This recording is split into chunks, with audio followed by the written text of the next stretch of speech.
The biting wind howled through the dense spruce forests of the Alaskan Panhandle, a constant mournful song against the backdrop of an endless white landscape. Elias, a man carved from the same rugged stuff as the mountains he called home, trudged through the deep snow. His beard, frosted with ice, concealed a face etched with years of solitude and resilience. He lived a life of deliberate isolation, a trapper and a guide who sought refuge from a past that felt as cold and unforgiving as the wilderness itself. He carried his rifle with a practiced ease, his eyes scanning the horizon not just for game, but for any sign of change in the relentless sameness of winter. Suddenly, a faint, desperate cry pierced the wind's roar. It was a sound that didn't belong to the wild, a human sound, weak and full of fear. Elias paused, his heart thrumming a rhythm he hadn't felt in years. He changed his course, moving with a speed that belied his heavy gear, following the sound toward a cluster of ancient hemlocks. He found her there, half buried in a drift. A woman, barely conscious, her skin a ghastly pale against the stark snow. She clutched a small woven basket to her chest, her fingers blue and stiff. Elias knelt, his voice a low rumble. "Ma'am, can you hear me?" Her eyes fluttered open, a desperate fading blue. My daughter," she whispered, her breath a plume of white smoke. "Please, find her." He saw the tiny fur-wrapped bundle beside her, almost completely obscured by the snow. With a gasp, he dug frantically, his gloved hands scraping away the icy layers. He pulled out a small child, a girl no older than 4, her face serene and innocent in the face of their shared ordeal. The woman, whose name he would later learn was Eleanor, had shielded her daughter with her own body, a final, selfless act of love before succumbing to the cold.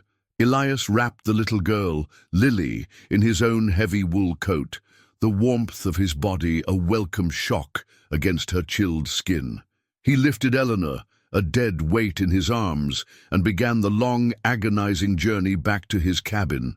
The trek was a battle against time and the elements. The wind picked up, and the snow began to fall in thick, heavy flakes, erasing their tracks almost as soon as they were made. He focused on the cabin, a simple structure of hand-hewn logs nestled by a frozen river. Its chimney stood as a beacon of warmth and life in a world of stark white death.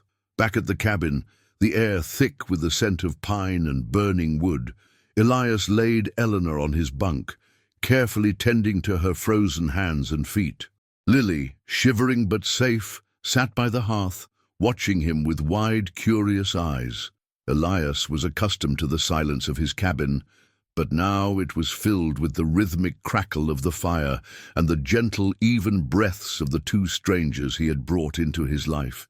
He fed Lily hot stew, her small hands wrapped around the bowl, and she ate with a hunger that spoke of days of privation. As night fell, a small hand reached out and touched his calloused one. Lily looked up at him, her eyes mirroring the grateful blue of her mother's. "Thank you, Pa," she said in a tiny, clear voice. The words hit him like a physical blow. He froze, his gaze locking with the child's. The sound of Pa was a phantom from a life he had long buried, a role he never imagined he would fill again. His past, a heavy weight of grief and loss, slammed into him with the force of an avalanche. He had rescued them, but now he was faced with a new, unforeseen challenge, a little girl who had lost everything and a woman who was clinging to life, and both of them had found in him a hope he was not sure he could provide. The true test of his resolve had just begun, and it was a storm far more complex than any he had faced in the Alaskan wilderness. Don't miss the next chapter of this incredible story. Be sure to subscribe to our channel and hit the notification bell so you don't miss a thing. Days turned into a week, then a second, and Eleanor's fever stubbornly refused to break. Elias, a man who had mastered the art of survival in the wilderness, found himself completely out of his depth. He boiled water, soaked cloths, and changed bandages, his movements clumsy and hesitant. He had never nursed a person back to health, and the fragility of Eleanor's life was a constant, terrifying presence in his cabin. Lily, meanwhile, adapted with a quiet resilience. She spent her days coloring on old scraps of paper with charcoal from the fire, her small world now confined to the warmth of the cabin and the watchful presence of the man she called Pa. Elias struggled with the new reality. He was used to the solitude, the predictable rhythm of hunting and trapping. Now, his days were dictated by Eleanor's needs and Lily's innocent questions. He would sit by the fire mending his traps, while Lily chattered about the shapes in the fire and the stories her mother used to tell her. Her presence was a disarming warmth, melting the icy walls he had built around his heart. But with that warmth came the cold fear of attachment.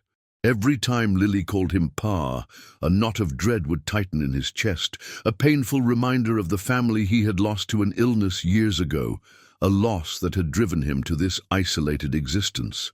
One evening, as the northern lights painted the sky in shimmering greens and purples, Eleanor finally stirred. Her eyes, clearer now, met Elias's. He saw not only gratitude, but a quiet strength. "Thank you," she whispered, her voice a raspy echo, "for everything." "You rest," he said gruffly, turning away to stoke the fire, uncomfortable with the intimacy of the moment. "My husband, he was a prospector," she said, her voice stronger now. "We were on our way to his claim. The storm hit and he didn't make it. I just kept walking." Elias nodded, the silence between them filled with unspoken empathy. He knew the pain of losing a loved one to the unforgiving wilderness. It was a shared grief that bound them, a fragile thread woven into the fabric of their new precarious existence. As Eleanor slowly regained her strength, a new rhythm took hold in the cabin. She took on the chores, her quiet efficiency a stark contrast to Elias's rugged, solitary way of life. She learned to make his coffee, to mend his clothes with deft fingers, and to tell Lily stories of the world beyond the mountains. The cabin, once a fortress against the outside world, began to feel like a home. The laughter of a child and the quiet conversations of two adults replaced the heavy silence. The true conflict, however, was internal. Elias watched Eleanor and Lily with a guarded heart. He saw the love between them, a bond so powerful it had kept them alive, and he was terrified of becoming a part of it. He was a survivor, but he was not a protector. He was a man who had outrun his past, not one who had conquered it. The more he saw of Eleanor's resilience and Lily's innocent adoration, the more the old walls around his heart began to crumble. He found himself thinking about her future, about their future. He found himself dreaming of a family, a life he had believed was forever lost to him. The mountain man, who had lived his life entirely for himself, now felt a tug of responsibility he had never anticipated. He had saved them from the cold, but now he had to save them from a world that had taken everything from them. And in the process, he was forced to confront the one thing he had always been running from, the fear of loving and losing again. Weeks turned into months, and spring's tender green shoots began to push through the thawing earth. The snow on the mountains began to recede, and the frozen river started to crack and groan, a sign of the world waking up. Elias's cabin was no longer a silent refuge, but a place of life and laughter.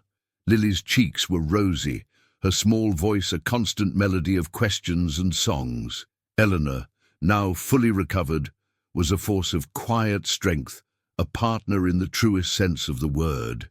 They worked together, tending to the garden he had long neglected, fishing in the now flowing river and preparing for the summer.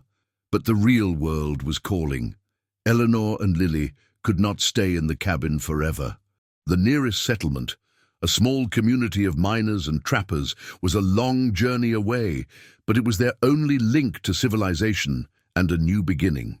One afternoon, as the setting sun cast long, golden shadows across the valley, Elias sat with Eleanor by the river.